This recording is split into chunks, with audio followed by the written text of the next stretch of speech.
I gotta say, this is an unusual one. It really is, but deeply concerning.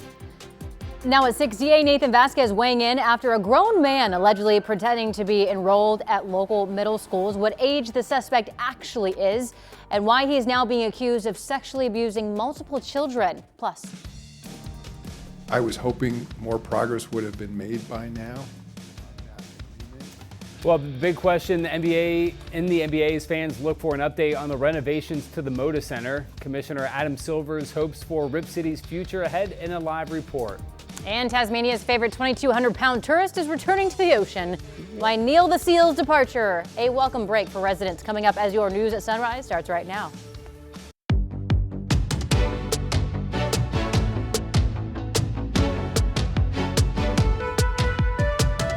Neil the Seal was just moving and grooving there, man. I literally didn't even know what kind of animal it was with that first shot. I was like, what is that? That was a seal. Yeah. Yes. Good morning, and thank you for joining us. I'm China Green. And I'm Matthew Herchick. Neil's a big boy. Big boy. Yeah, he is. Rod and Chris McGinnis with a look at the weather and traffic. Rod? All right, here we go. Good morning to you. Another nice morning underway. This will be a day very similar to yesterday. We are starting off with some rain showers out east, and in the past 20 minutes or so, there were some lightning strikes in Grant County. Right now that's dissipated, and the rain is mostly light, crossing 84. Radar is picking up a touch of light moisture with the cloud deck that's right along the coast, so maybe some of you get a trace of moisture this morning along the beaches. Beautiful sunshine over the Reserve Golf Course early this morning from the Explorer Tualatin Valley location, 58 degrees. There's the rising sun from downtown Portland. Atop the Wells Fargo building, 60 is the number. We'll be 75 at noon. Yesterday, the high turned out to be 89. I think today will hold just under 90 again. I have a sunny and 88 at 5 p.m. Here's Chris. Rod, thanks for that. Our freeway drive in the metro area is in pretty good shape. I don't have any major unexpected delays. We are 2 down and 2 to go in terms of interstate bridge closures. Tonight, ODOT will close the northbound lanes of I-5 over the interstate bridge both tonight and tomorrow night, in fact, for maintenance and annual inspection. That closure tonight northbound will be from 11 p.m. until 5 a.m. tomorrow, which means the Glenn Jackson Bridge is your workaround. We do have a pair of traffic alerts in the gorge. I want to take you out to Interstate 84 eastbound. The Hood River exit to Highway 35, that's exit 64, is closed right now. We're hearing that a semi and a cab have become separated on Interstate 84 out at milepost 64. We're working to get more details on that, but for now, again, exit 64 eastbound is closed. And westbound near milepost 74, this is near Rowena, ODOT reporting a vehicle fire. Guys, back to you. Chris, thank you very much. Well, authorities in Gresham say they believe a man who posed as a teenager then sexually abused children could have more victims. And a warning, some of the details in the story are disturbing. Police say 20-year-old Ethan Bohannon right there physically and sexually abused multiple children while claiming he was 14 to 16 years old. They say he told people that he was emancipated and enrolled at various local middle schools. District Attorney Nathan Vasquez says Bohannon often posed as a child at youth basketball and other community events. He said he moved here from like Arkansas and said he was 15. Did you believe him? Not at first, but then everybody else was like, oh yeah, he's 15. Police arrested Bohannon last month on 26 counts, including gun-related charges, and is still in jail. He's pleaded not guilty to all charges. Investigators say there may be other victims who haven't come forward. And a reminder, if you or someone you know is a sexual assault survivor, help is available 24/7. One place to start is the National Sexual Assault Hotline at the number on your screen. That's 800-656-4673. Meanwhile, a high-profile gender discrimination trial against Nike is now underway in federal court. The lawsuit concerns former Nike engineer Heather Hender, who, along with 3 other women, alleged Nike paid them less than their male counterparts and set higher standards for women seeking promotions. Those allegations are allegations the company has consistently denied. And Nike reached settlements with the 3 other plaintiffs in the case last year. A new audit says the Multnomah County Sheriff's Office has made some progress improving jail conditions.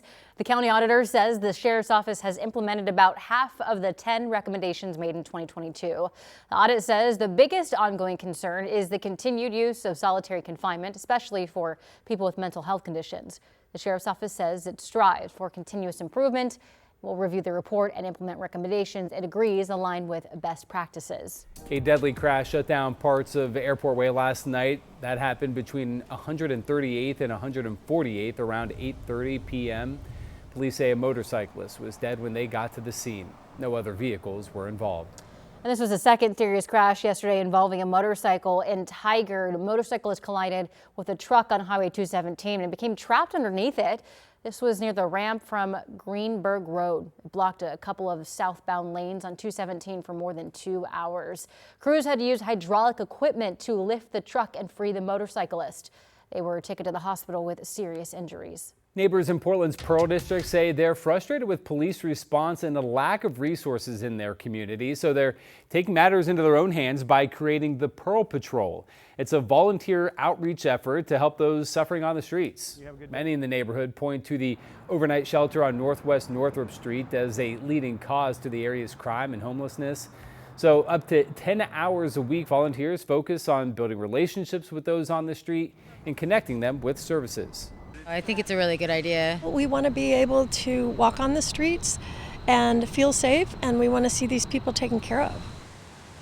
So far this month, about 40 people and counting have signed up to volunteer with Pearl Patrol. They say that they've connected at least 3 people with housing and medical services. A spokesperson for Mayor Wilson says he's holding off on commenting at this time. Portland City Council might reopen the fiscal year budget to move some things around.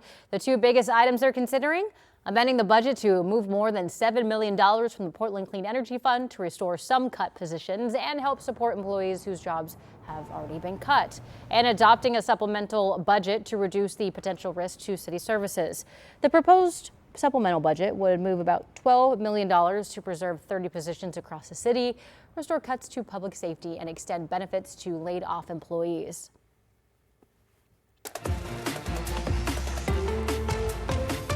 Well, new this morning, the continuing saga surrounding who pays for the millions in renovations needed to upgrade Moda Center. Yeah, the future of the team and the arena was a topic NBA Commissioner Adam Silver discussed at his Summer League press conference in Las Vegas. Devin Haskins is joining us live outside the Moda Center with more on what he had to say. Devin, of course, seemingly everyone's keeping an eye on this situation here. Yeah, absolutely. When a reporter asked Adam Silver about the renovations and the deal to get all of this done, he said, quote, that deal seems to have, quote, gone off track. Now, the millions needed to renovate the Moda Center has been a major discussion point for city officials and team ownership.